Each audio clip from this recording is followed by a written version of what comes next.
What's up? Welcome back. I'm John Stark from BackTheMovieGuy.com, your favorite blind film critic, and today we're going to talk about Anaconda, the 2025 version, the remake. Not really, but it's a it's a movie about a remake of Anaconda. It's from the director of The Unbearable Weight of Massive Talent, and it stars Jack Black, Paul Rudd, Thandiwe Newton, Steve Zahn, and Daniela Melchior. What this is a very meta, in your face, this is what we're doing remake of Anaconda, where we're introduced to a couple different characters. Some of them used to like to make movies together, and they're gonna make a movie. What are they gonna make? They're gonna remake Anaconda because Paul Rudd's character claims that he has the rights to Anaconda because he met some old lady who liked the 4 episodes of SWAT that he did, and theretofore gave him the rights to Anaconda, which does not sound like it makes any sense whatsoever, but it's enough to get Thandiwe Newton to give up her entire life savings to go with him, Jack Black, and Steve Zahn down into the Amazon jungle to shoot a remake of Anaconda. Their boat captain this time around is Daniela Melchior, whose character has her own backstory that is poorly explained and not really well developed. She's not really well developed as a character. Trying to avoid major spoilers. So they also end up picking up a animal wrangler because they need an anaconda for Anaconda because their budget is low. And so they can't use a CG Anaconda, even though we have people using AI deep fakes all the time to create things. Anyway, so they have this guy and his pet snake to do the role of Anaconda in Anaconda. And as one may assume, things don't go well, and that's where you get the horror comedy elements of Anaconda. Although horror is really pushing it. I mean, there are a couple of scenes here where something happens, but I think this movie's PG-13. It's not even like an R that Zombieland was. So I can't really say that it's even effective in the genre in which it wants to be in. Other films I was reminded of are like Tropic Thunder, where it's very sort of self-aware of what it is that it's making fun of and the process. And Bowfinger, I think, came to mind as being films I was reminded of. There are some fun cameos that are probably the best thing about the movie. There's a little gag about how they're shooting a movie and then also Sony is actually remaking Anaconda, which is haha, because this movie's being released by Sony. So get it? It's a joke within a joke wrapped inside of a joke that's not funny. But I mean, I guess they're trying to be clever. I don't know. Some of it works, some of it doesn't work. More doesn't than does. I would also be lying if I said that this film never made me laugh, that I never giggled or never thought, well, that's clever. Because I did, but most of the time, I was also kind of groaning, like, oh, God. I don't think Thandiwe Newton offers anything to this movie, and I don't know why she chose it. I don't know what she saw in this role. I don't know what she saw, why. I don't know why she wanted to do this film. I guess it was the first time anybody really offered her this type of a comedy, and she just took it. Even though her character's not really funny. If anything, she's the straight man character to the more eccentric characters played by Jack Black, playing a more grown-up version of himself, which is inherently less funny because he kind of has to be wacky and crazy. Some of that's here, but some of it is also he ends up being reasonable at times. Paul Rudd's character is sort of in the same boat, where sometimes he's doing something that's a little crazy, a little comedic, and sometimes he's not. Steve Zahn's character, probably highly underrated in terms of the advertisement for the film, does him a lot of disservice because he's in as much of the film as everybody else is. It's really a quartet, but yet People keep talking about being like a Jack Black, Paul Rudd movie. It's like Steve Zahn's a great actor.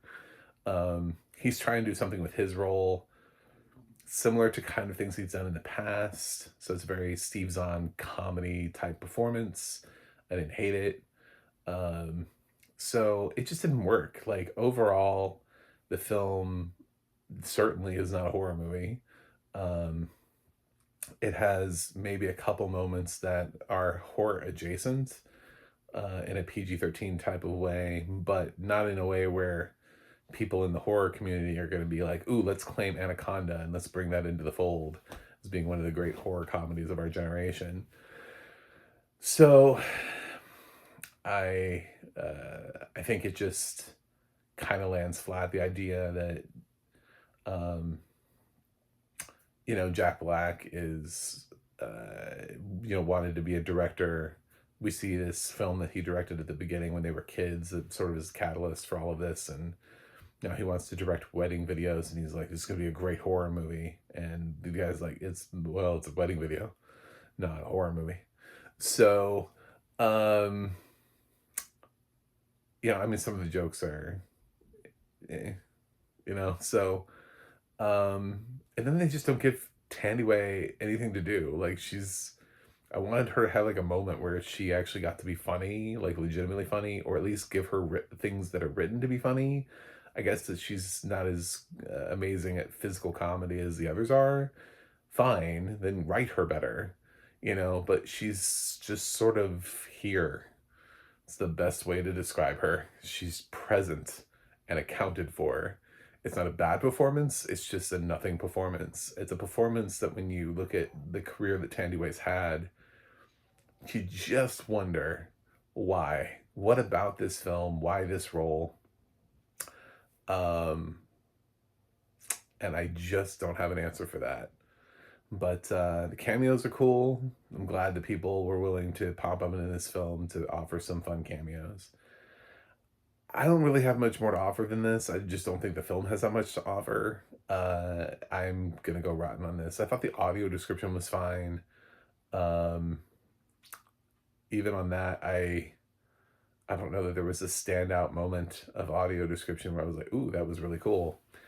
I just think it hits everything that it's supposed to. It tells you everything that you need to know along the way about the characters, describing to you, the little film that they made as kids, and the I don't know, the various visual effects moments.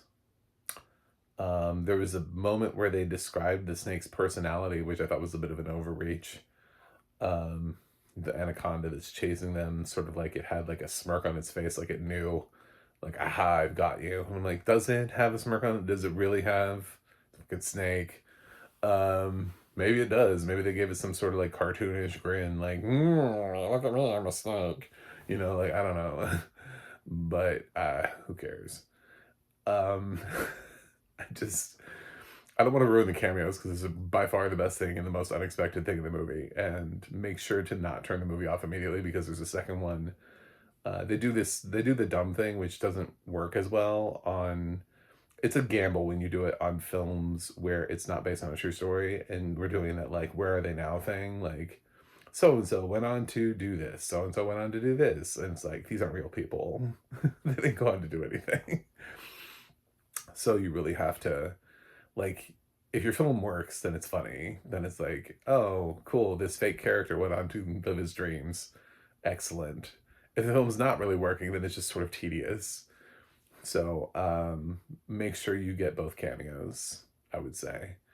Anyway, otherwise, like, what did you even come here for? Like, what was even the point? So, yeah, Anaconda, just disappointing. I wish they had done it a little bit better. It's interesting to think that this is the guy that did Massive Talent for Nicolas Cage, which sort of helped to resurge his career a little bit. That was also very meta, and it worked much better for what it was. This would have been funnier, I think, if he had done basically the same thing, and instead of Black, Rudd, Thandiwe, all playing weird people, if they just played themselves. Like, if I mean, that's what worked about Massive Talent, is that Cage was playing a version of himself. I would have rewritten the movie for Newton as a starring vehicle and written up the fact that she wasn't getting the kind of offers that she wanted in Hollywood. So she decided to take matters into her own hand and finance her own. She finances anyway in the movie. She's apparently the only one that has a job that makes any money. Have her finance the movie as herself, commissioning her, the friends that are willing to go into the jungle with her to make this remake and to make this, indie remake, much like how they don't reference stuff like this, but they've done this before with sort of proof of concepts. Like Ryan Reynolds filmed something for Deadpool, even though he didn't have the rights to it. He just wanted to show Marvel that he could be Deadpool, which triggered him playing the Deadpool that we've had now in 3 movies. So there's that. There's also a really well shot proof of concept for Mortal Kombat that is on YouTube, where it's like Mortal Kombat in like a crime world. It's like a more gritty, realistic version of Mortal Kombat that they shot, put together. It has some real actors in it. So she could have been doing that and trying to, okay, guys, well, let's go down the Amazon and shoot a proof of concept, because these are the kind of roles that I want in my life, and then go from there, because that's what worked about Massive Talent. It was Cage. It was a version of Cage, but it was Cage. And then have Jack Black playing a version of himself, Paul Rudd playing a version of himself, Steve Zahn playing a version of himself, and then at least the 3 of them can poke fun at stereotypes of themselves. I think it would be much more effective for Paul Rudd and Jack Black to embrace the stereotypes that they're in as themselves than it is to do whatever it is that they're doing here. So for the guy who made Massive Talent work, if you're gonna hire him to do an Anaconda half meta remake, I think you gotta go all the way. You can't go halfway with it. So I'm gonna give it a 4.9 out of 10. I just don't think it worked that well, and I'm not that excited about it. So could it have worked well? Yeah, I mean, the concept is not like atrocious, but it feels like it's half in, half out. Like it wants to be something, but it also wants to be something else, and it doesn't really even blend the horror and comedy very well. So, yeah, I mean, there's so many more jokes that would work in the film if it, instead of a fake character, if it had been the real one. So people were like, "Oh my God, I can't believe that just happened to so and so," like those kind of things. Anyway, um, that's it. Thanks for watching. Thanks for subscribing, and I'll see you guys on the other side.